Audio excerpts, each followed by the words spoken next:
at the moment. Malachy, obviously things are changing across Europe. Germany now saying they don't take any more immigrants in.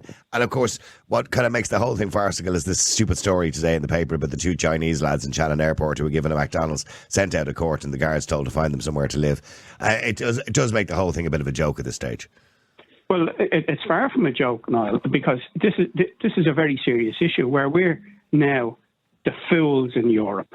We're now the people who are saying, everybody come here. Germany, France, right across Europe are saying, we've had enough of this nonsense. We've had enough of taking the third world into our country and depriving our own people. There's 13,500 people homeless in this country. That's not including people who are still in their mother's houses who can't get out in their 40s. And that is leading to social disintegration and the destruction of any kind of social contract with the state. And when you have incidents like today, you know, that's the only one that we know of.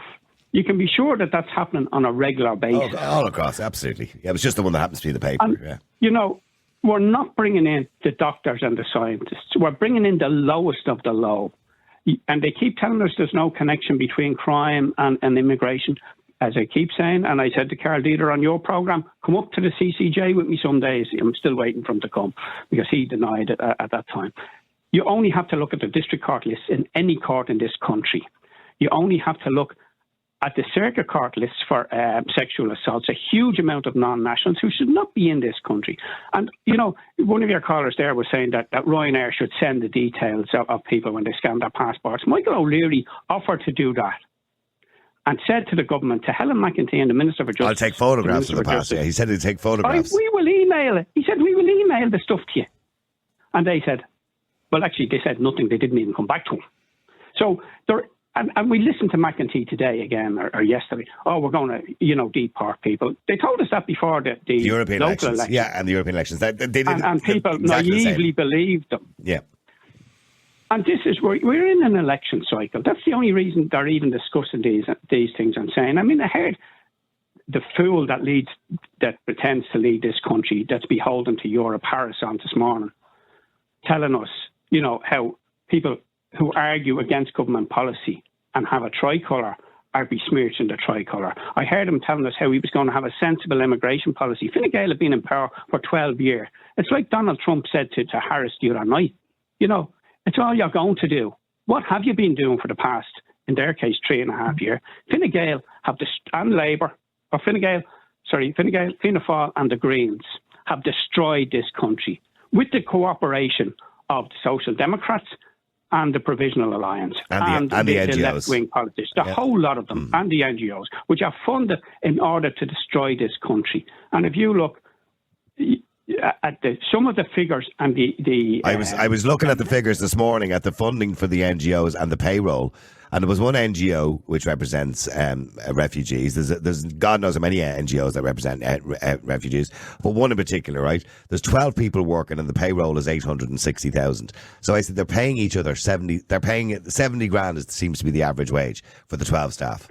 And I'm going, yes, Jesus Christ. Well, you can be sure that there's not the average slightly distorts it, because you'll have people who are on well over 100 grand on those things. And if you look at the one below that, I think that was Irish Refugee Council. If you look at the Immigration Council, the figures are almost the same, and they're getting at least 50% government funding. Mm-hmm. And the rest are you must be looking at Mr. Delahunty's tweet as well, were you? I just couldn't think of his name there. Yeah. And he done very good research and putting that all together. Yeah. And, you know, this is how we're in the situation we're in, because there are so many people now who work in the NGO sector who will never vote to change the system that pays them. Nobody bites off the hand that feeds them. They don't care about the destruction of this country. A huge amount of them don't have kids and aren't concerned about, you know, their kids down the road not being able to buy a house. You know, like I have a granddaughter buying a house now at the minute, almost €500,000 for a standard 3-bedroom semi-detached, and she has to buy it outside Dublin and travel into work. Like, where is the logic in creating a society that does that? A mortgage for 35 years, all of her working life, she will be paying a mortgage.